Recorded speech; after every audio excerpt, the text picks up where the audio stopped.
So my students, we have come to the end of our trip.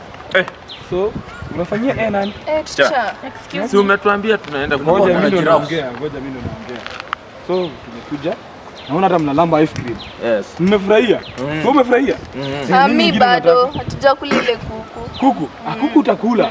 Lakini sasa hivi tunataka tutoke hapa, tuende kwa basi yetu tukule hiyo lunch. Kirudi shule. Acha kutukoroga bana. Lunch gani mwalimu? Ilikuwa tukule kuku lunch. Na kukoroga nini? Kuku. Unajua kwanza na giraffe. Hatujaona. Unajua kwanza wewe au kumaliza pesa ya trip. Mama yako amenipigia simu jana ananiambia ataongeza kwa pesa ya school fees anitumie.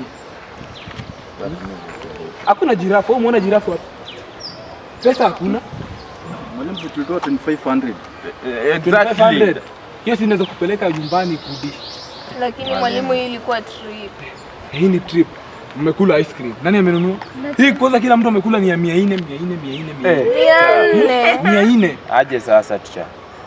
Sasa So tunatoka hapa, kila mtu tunapatana kwa basi. Kama wewe ni mwanaume sana, unaweza toroka. Next week tuko na exam. Timetable nasema next week tunaanza na mtihani gani?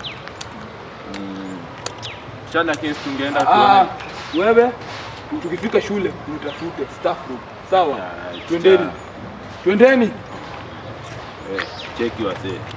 Hii kitu imeisha aje? Aje sasa. Huyu mmoja amekula dozi yetu wala.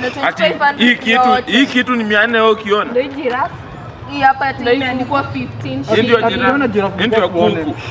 Hii ni ujinga gani hii sasa? Mimi unajua umetujazia tu soda na mkate. Wewe students twende bana. Kabla ana shout.